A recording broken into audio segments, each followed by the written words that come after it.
17장입니다. 사도행전 17장 11절 말씀입니다.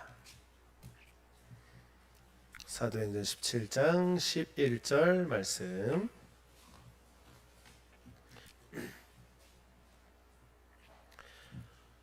네, 우리 17장 11절 한 목소리로 읽습니다.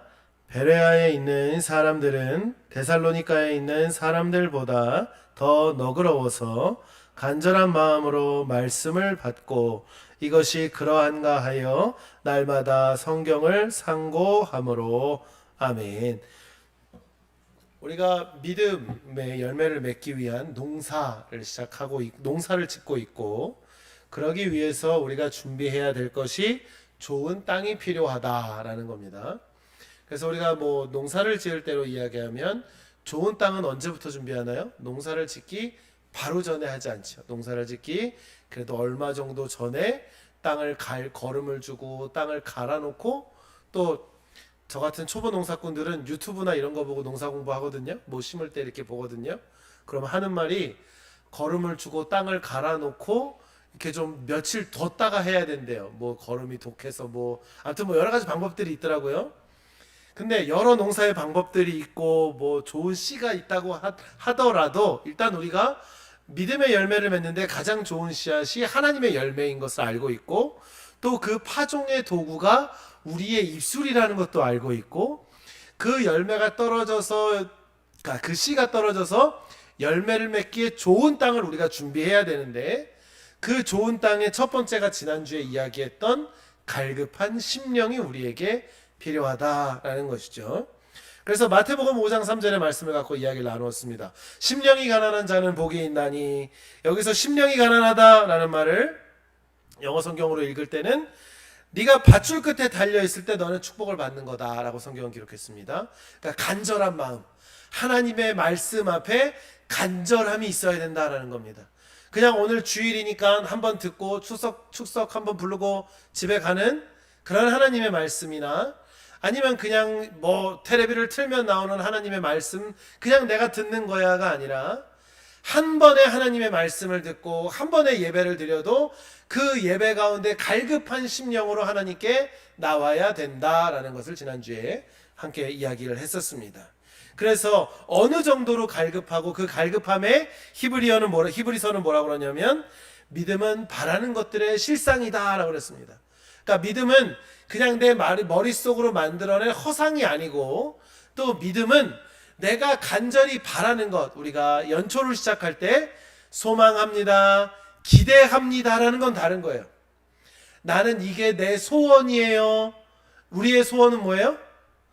통일이죠. 우리의 소원은 통일, 꿈에도 소원은 통일. 이게 뭐예요?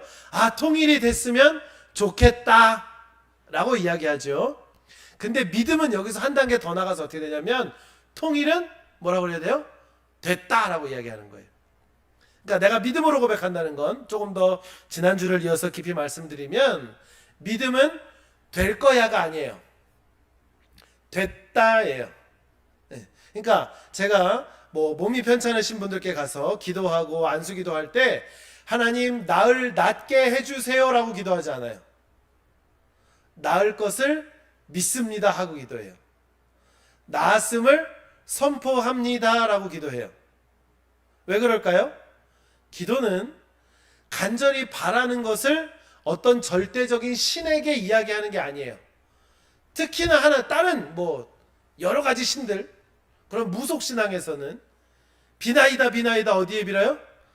천지신명께 비나이다 하죠. 물 떠놓고 빌고 막 칼 들고 작두 타고 춤추면서 빌죠. 빌어도 안 되면 뭐라 그래요? 뭐가 부족하다 그래요? 정성이 부족하다라고 그러죠. 근데 하나님은 우리에게 정성이 부족하다라고 얘기 안 해요. 왜일까요? 예수님이 뭐라고 그러셨어요? 저 과부의 헌금이 더 많다고 그러셨어요. 사람이 생각하는 정성의 기준하고는 다른 거예요. 그럼 하나님은 뭘 보셨을까요? 그의 간절함을 보시는 거죠. 그의 갈급함을 보시는 거고, 만약에 우리가 정성으로 정말 내가 쌓는 공과 덕으로 하늘나라에 간다라고 하면, 여러분 죄송합니다. 여러분이 있는 거 다 갖다가 바쳐도 될까 말까입니다. 왜요? 여러분보다 돈이 더 많은 사람은 더 많이 갖다 바치니까. 그렇지 않습니까? 아니 1,000만 원 가지고 있는 사람이 1,000만 원 내는 거랑 1억 가지고 있는 사람이 1억 내는 거랑 나중에 죽어서 어느 나라에 갔는데 그 신이라는 작자가 나타나서 야 너는 1,000만 원밖에 안 했냐? 얜 1억 했는데? 라고 그러면 우리는 뭐예요? 근데 하나님이 그런 분이 아니라는 거예요. 우리가 교회에서 섬기고 봉사하고 애쓰는 것도 봉사의 양에 따라 하나님이 축복하신다의 개념이 아니라 내가 보이는 곳에서 섬기든지 보이지 않는 곳에서 섬기든지 간에 내가 섬길 때의 그 마음이 하나님께로 향한 믿음으로 온전하여져 있으면 내가 무엇을 하든지 간에 하나님은 그것을 통해 기뻐하신다라는 것이죠.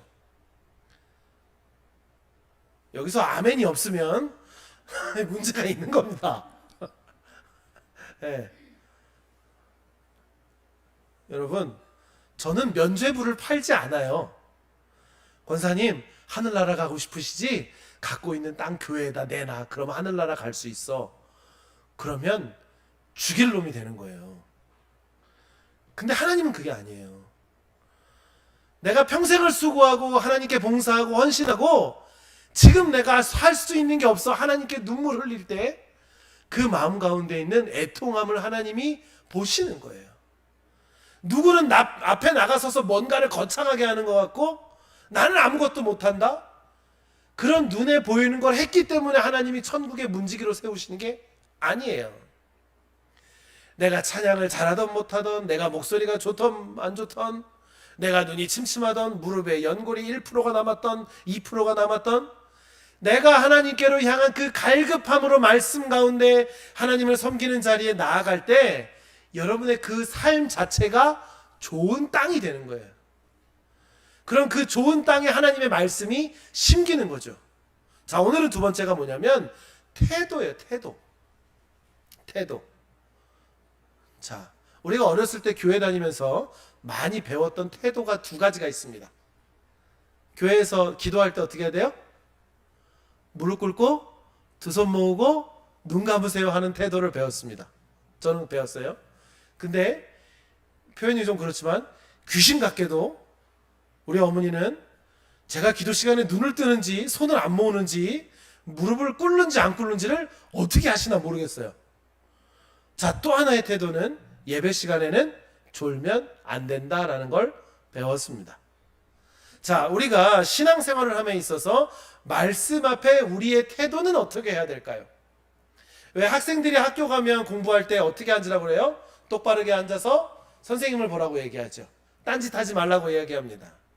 근데 우리가 하나님의 말씀 앞에 대할 때에 우리의 태도가 어떠해야 되는가라고 오늘의 말씀은 베레아에 있는 사람들에 대해서 이야기를 하고 있는데요. 데살로니가에 있는 사람들보다 더 너그러워서 간절한 마음으로 말씀을 받고 또 뒤에 날마다 성경을 상고함으로 라고 베레아 사람들의 태도를 설명하고 있습니다. 여기서 이 베레아 사람들의 태도를 지금 읽는 이 우리가 개역개정의 성경으로 읽으면 조금 이해가 더 깊게 어려울 것 같아서 영어 성경을 또 갖고 와서 해석을 해보면 NIV라는 성경에는 이렇게 기록합니다. 베레아 사람들은 더욱 고상한 성품이어서 그들은 대단한 열심으로 말씀을 받았고 매일 바울이 말한 것이 사실인지 보려고 성경 구절들을 검토했다. 아멘. 기록합니다. 첫 번째는 고상한 성품입니다. 그리고 대단한 열심으로 그리고 성경 구절들을 검토했다라는 겁니다.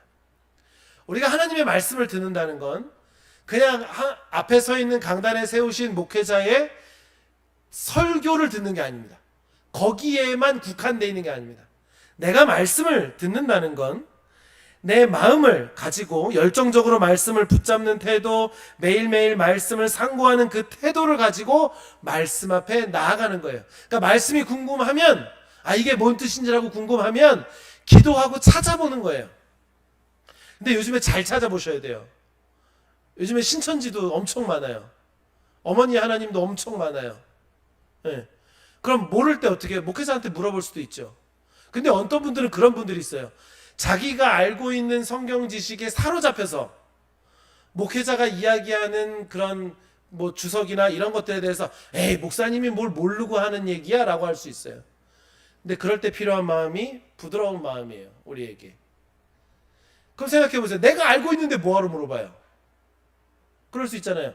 내가 알고 있는데 다른 사람한테 질문하는 건 내가 알고 있는 게 확신한지 물어보는 거거나 상대방을 떠보는 거잖아요.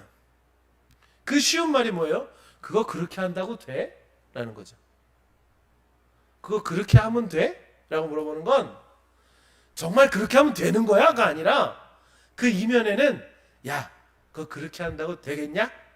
라는 악한 마음이 들어있다라는 것이죠. 그러니까 하나님의 말씀에 질문을 할 때는 이렇게 하는 겁니다. 하나님, 이 말씀이 어떤 말씀인지 제가 알고 싶습니다. 라고 하는 거예요. 내 마음이 단단한 마음을 가지고 하나님 앞에 질문하고 하나님께 그것에 대해서 응답해 주신다 한들 내가 그것을 받아들일 준비가 되지 않고 자세가 안 되어 있는데 어떻게 하나님의 말씀이 진리라고 내가 받아들일 수 있겠습니까? 저도 대화할 때 그런 습관들이 좀 있는데 누구랑 막 대화를 하다 보면 근데 그게 아니라 라고 해요. 그럼 우리가 하나님 앞에 기도하거나 믿음 생활을 할 때 하나님께서 우리에게 말씀하시고 성경에 있는 말씀을 통해 말씀하셔도 내가 그 말씀을 받을 때에 하나님 근데 그게 아니라요 라고 한다면 우리의 마음밭은 결코 좋은 땅이 될 수 없습니다. 제가 여기 보이는 밭을 이제 할 때 제 아내가 물론 수고를 많이 했지만 가끔 땅을 파다 보면 돌멩이가 엄청 나와요. 근데 우리 권사님들 밭에 돌멩이 있어요, 없어요? 없죠. 다 골라내시잖아요. 다 골라내잖아요. 우리 마음 안에 있는 돌멩이를 골라내야 돼요. 그걸 빼야 돼요. 그걸 내가 빼내려고 하지도 않고 하나님 알아서 심어주세요. 알아서 열매 내려주세요. 그 돌짝밭에 씨가 떨어진들 뭐해요? 뿌리가 내리는 것 같아도 뿌리를 깊게 내리지 못해요. 내 마음 안에 뭔가가 있고 그 문제가 해결되지 않고 내 마음 안에 고집이 살아있으면 하나님의 말씀을 날마다 대할 때에 부딪혀요. 사랑하는 성도 여러분, 말씀 앞에 부딪히기보다 말씀이 여러분들 안으로 들어가기를 주님의 이름으로 축원합니다. 우리의 마음이 그런 마음이 되어져야 한다는 것이죠. 하나님의 말씀에 매일매일 질문하고 그것을 알기 위해 또 다른 여러 말씀을 함께 읽고 정직하고 선한 마음이 나에게 있어야 돼요. 뭔가 다른 의도를 갖고 질문하면 안 돼요. 우린 이걸 함정 질문이라고 하거든요. 어떤 이들은 그걸 함정 질문이라고 그래요. 상대방을 곤란에 빠뜨리려고 하는 질문이에요. 물어보고 일부러 거봐, 그치, 너도 걔랑 똑같아 라고 그 사람을 몰아세우려고 하는 질문들이 있어요. 그 사람을 난처하게 하려고 하는 질문들이 있다고요. 그런 마음이 내게 있으면 안 돼요. 사랑하는 성도 여러분, 이제부터 여러분을 기도하시고 말씀 생활을 앞으로 쭉 하실 텐데 여러분 마음밭에 있는 돌들을 골라내십시오. 말씀을 지켜서 인내로 열매 맺겠노라고 내가 하나님의 말씀을 간절히 붙드는 여러분의 심령 되기를 주님의 이름으로 축원합니다. 조금만 더 이야기하겠습니다. 그 다음에 호세아 10장 12절에는요 너희 묵은 땅을 기경하라고 나옵니다. 너희 묵은 땅을 기경하라. 이거를 다른 성경으로 읽으면 묵은 땅을 갈아엎고 정의를 심어라. 묵은 땅을 갈아엎어라. 네가 지금까지 갖고 있던 사고체계를 갈아엎으라라고 그러는 거예요. 우리가 하나님의 말씀을 대하고 하나님의 은혜를 내가 처음 느낄 때 내가 깨진다라고 그러죠. 하나님의 말씀 앞에 내가 깨뜨려지지 않고는 그게 되지 않아요. 이 과정이 필요해요. 앞에 부분과 이어지는 말인데 여러분의 마음 자체가 바뀌지 않으면요 하나님의 말씀은 늘 밍숭맹숭할 겁니다. 여러분의 마음이 바뀌지 않으면 하나님의 말씀이 씨앗처럼 심겨진 것 같지만 뿌리 내리는 것 같지만 열매는 없습니다.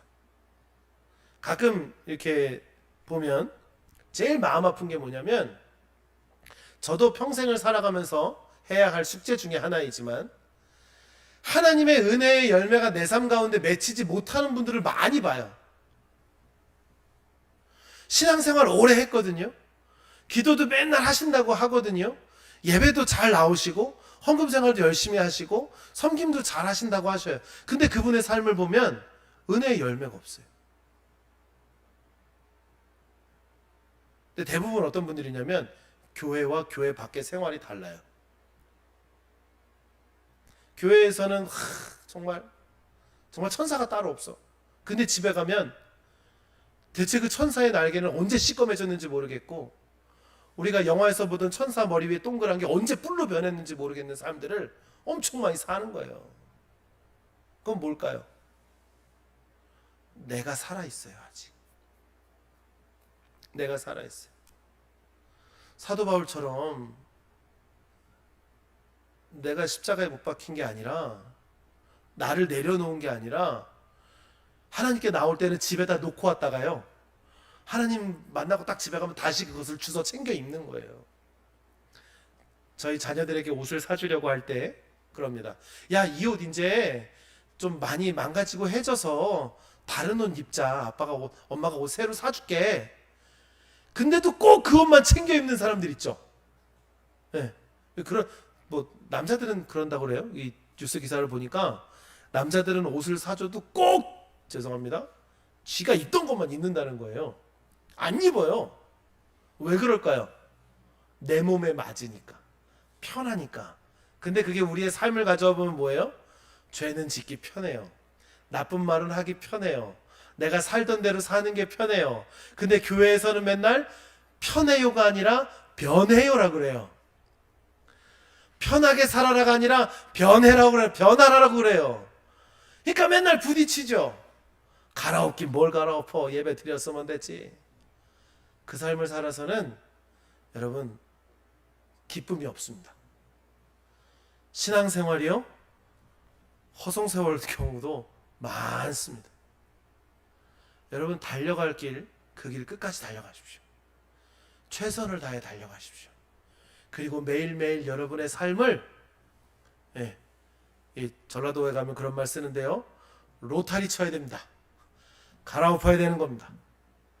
어제 굳었던 나의 마음을 갈아엎어야 오늘 주시는 하나님의 말씀이 좋고 부드러운 땅에 심겨지는 겁니다. 아니, 땅을 갈지도 않고 씨를 심는 사람이 어디 있어요? 걸음도 안 주고 씨를 심는 사람이 어디 있어요? 저 척박한 아스팔트 옆에 길가에다가 하나님 올해는 여기다 고추를 심겠사오니 나에게 10끔만 주십시오 하는 바보가 어디 있어요? 우리의 신앙생활이 혹시 그러지 않았습니까? 좋은 땅을 준비하지도 않고 바른 태도도 준비되어 있지 않고 내 마음을 갈아엎는 나의 노력도 준비되지 않았다면 열매는 맺어지지 않습니다. 우리 다음 주에는 이 갈아엎는다는 것을 좀 더 깊게 이야기를 해보려고 그러고요. 이번 주 한 주간 여러분의 숙제를 드리겠습니다. 말씀 앞에 너그러운 마음을 가지십시오. 고집과 내 생각과 내 뜻을 갖고 말씀 앞에 서지 마시고 하나님 주시는 말씀이 무엇인지를 일단 온전히 받아들일 수 있도록 여러분의 마음을 훈련하십시오. 그리고 기도하십시오. 여러분, 제가 숙제 검사 안 하잖아요. 전화해서 권사님 기도했어요? 숙제 검사합니다. 안 하잖아요. 근데 누가 알까요? 하나님은 아십니다. 그리고 조금 더 말씀드리면 한두어 달 지나가 보면 압니다. 아, 권사님 기도 안 하시는구나. 압니다. 티가 납니다. 티 안 날 것 같죠? 티 나요. 근데 하나님은 얼마나 잘 아실까요? 저는 겉으로 봐야 아는데 하나님은 이미 마음의 중심을 보시는데 우리가 하나님을 속일 수 있겠습니까? 없습니다.